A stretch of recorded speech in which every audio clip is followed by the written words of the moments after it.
ओम नमो भगवते वासुदेवाय. भगवान श्रीकृष्ण जे जगद्गुरु आहेत, जगन्नियंत आहेत, त्यांनी आपला श्रीविग्रह धारण केला. ती सुद्धा एक लीलाच होती. आणि या श्रीविग्रहाकडून जे काही अपेक्षित कार्य होतं ते कार्य झाल्यानंतर पुन्हा ते अंतर्धान पावले. ही सुद्धा त्यांची लीलाच होती. त्यांचं अंतर्धान पावणं हे धीर आणि विचारी पुरुषांना उत्साह देणारं, त्यांचा उत्साह वाढवणारं होतं. आणि त्याच वेळेला अन्य ते पशुतुल्य अधीर असे पुरुष समाजात होते असतात, त्यांच्यासाठी ते कळणंच कठीण होतं, पचणं कठीण होतं. परमभागवत अशा उद्धवांच्या तोंडून भगवंतांनी केलेल्या या सगळ्या लीला, सगळे पराक्रम विदुरांनी ऐकले.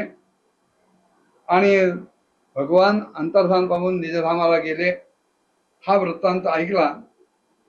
एकीकडे त्याच्याबद्दल भगवान अंतर्धान झाले याच्याबद्दल शोकही वाटला, पण त्याच वेळेला भगवंतांनी उद्धवांकडे आपली आठवण काढली ह्याबद्दल त्यांना परम संतोषही वाटला. उद्धव त्यांचं काम झालं आणि भगवंताच्या आज्ञेप्रमाणे बद्रिकाश्रमात गेले, जायला निघाले. जो काही थोडा काळपर्यंत विदुरांना उद्धवांचा सहवास लाभला तो सुद्धा आता संपला म्हटल्यानंतर विदुरांना वाईट वाटलं. उद्धवांच्या वियोगाचं दुःख झालं, पण त्या दुःखावर सुद्धा त्यांनी विवेकानं मात केली. आणि यमुना तटावरनं निघत निघत काही दिवसांनी ते गंगेच्या तीरी येऊन पोहोचले. द्वारित जनद्या ऋषभ करुणाम मैत्रेय मासीन मगादोधम क्षुतोपसृत्याच्युत भाव शुद्धा पप्रच्छ सौशील्य गुणाभितृप्ता. शुकदेव राजा परीक्षिताला सांगतायत की ही जी द्यू नदी आहे, म्हणजेच स्वर नदी, म्हणजेच गंगा, हिचं जे दार आहे त्याला हरिद्वार असं म्हणतात. वैष्णव त्याला हरिद्वार म्हणतात, शैव त्याला हरद्वार म्हणतात. दोन्हीकडे धातू हृत आहे, हरण करणे. हरण करणारा हरी आणि हरण करणारा हर, दोघेही आपापल्या दृष्टिकोनातून त्या क्षेत्राला कोणी हरिद्वार क्षेत्र म्हणतात, कोणी हरद्वार क्षेत्र म्हणतात. कारण त्या क्षेत्रातूनच पुढे एक रस्ता केदारनाथाकडे जातो, भगवान शंकरांच्या क्षेत्राकडे, आणि दुसरा रस्ता बद्रिकाश्रमाकडे जातो, भगवान विष्णूंच्या क्षेत्राकडे. त्या दृष्टीने ते क्षेत्र हरिद्वार क्षेत्र, हरद्वार क्षेत्र म्हणून म्हटलं जातं. त्याच्याही बद्दल एकदा वाद झाला होता आणि एकाने सांगितलं होतं हरिद्वारही नाही आणि हरद्वार सुद्धा नाही, ते हडद्वार आहे. थोडासा विनोदाचा किंवा उपहासाचाही तो भाग होता, कारण त्या क्षेत्रावर येऊन माणसं आपल्या आप्तजनांची, मृत झालेल्या आप्तजनांची अस्थी तिथे येऊन विसर्जित करतात, म्हणून ह्या लोकांनी त्याला हरद्वार क्षेत्र म्हटलं.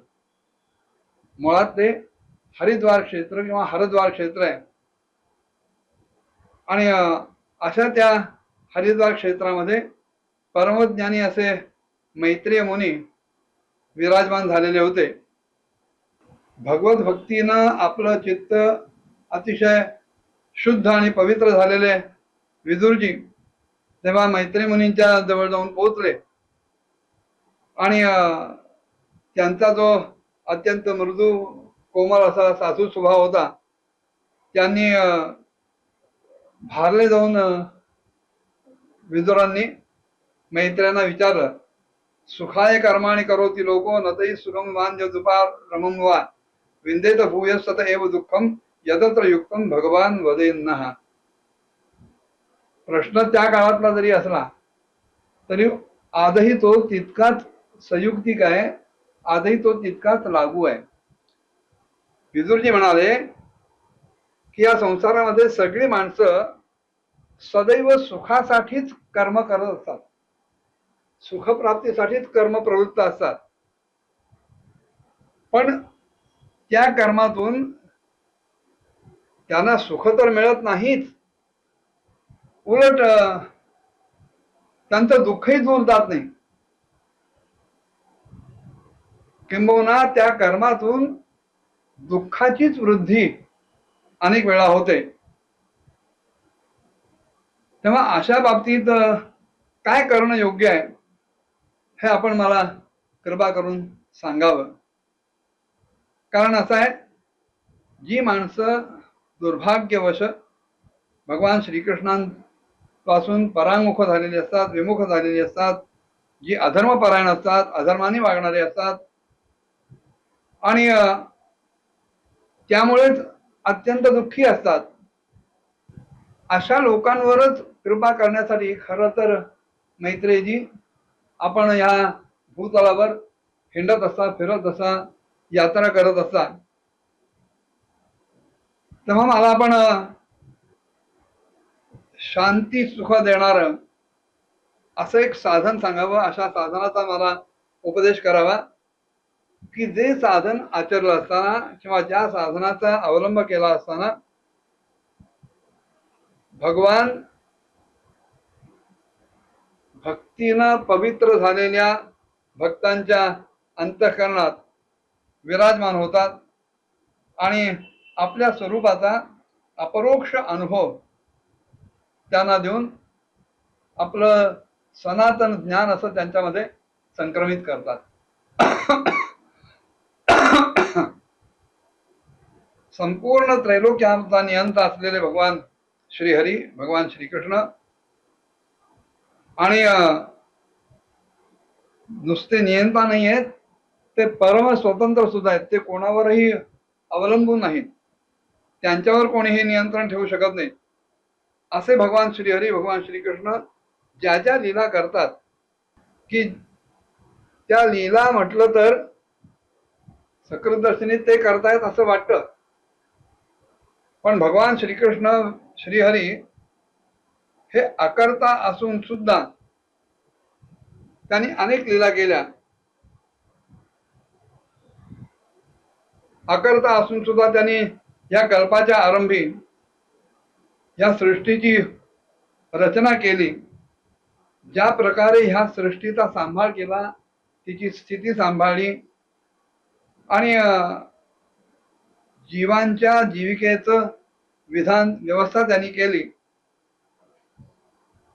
आणि हे सगळं झाल्यानंतर ज्या प्रकारे आपल्या हृदयाकाशामध्ये लीन होऊन, वृत्तीशून्य होऊन, आपल्या योगमायेचा आश्रय घेऊन भगवान श्रीकृष्ण, भगवान श्रीहरी शयन करतात, अशा ज्या त्यांच्या लीला आहेत त्या आपण मला सांगाव्यात.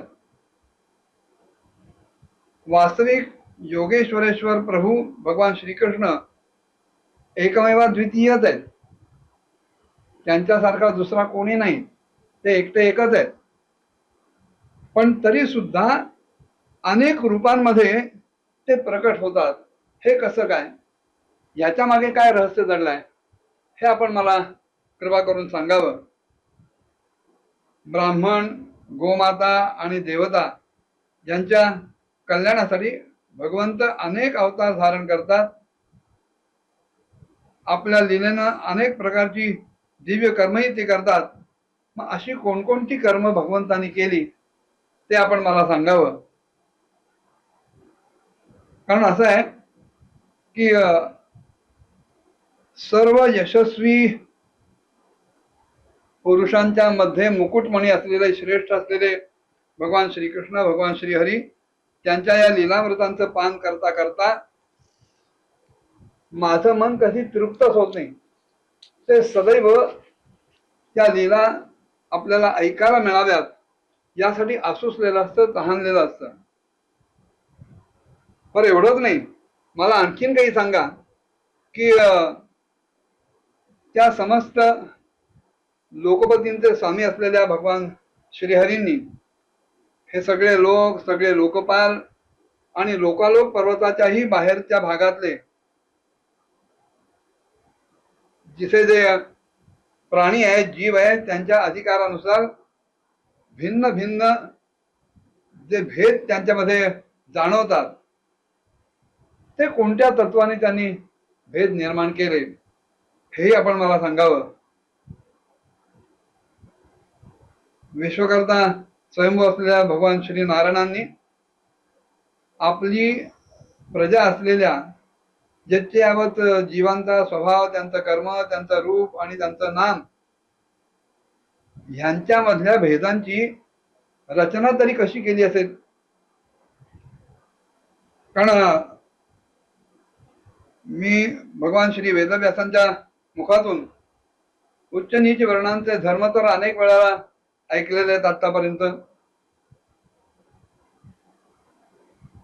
वास्तविक मी वेदव्यासांचाच पुत्र आहे, त्यामुळे ह्या त्यांच्या तोंडून बाहेर पडलेल्या गोष्टी मला अनेक वेळेला ऐकायला मिळालेल्या आहेत. पण तरी सुद्धा भगवान श्रीकृष्ण कथामृताचा हा प्रवाह सोडून अन्य कुठल्या तरी निकृष्ट स्वल्प अशा सुखदायक धर्मांमुळे किंवा त्या धर्मांच्या अधीन होणाऱ्या लोकांमुळे माझं चित्त अतिशय उगून गेलेलं आहे. तेव्हा त्या तीर्थपाद भगवान श्रीहरींच्या गुणानुवादामुळं कोण तृप्त होणार नाही? सगळे तृप्त होतील. आपण ते मला सांगावेत अशी विदुरांनी प्रार्थना केली मैत्रिणींजवळ. मग पुढे काय घडलं पुढच्या भागात बघूया. ओम नमो भगवते वासुदेवाय.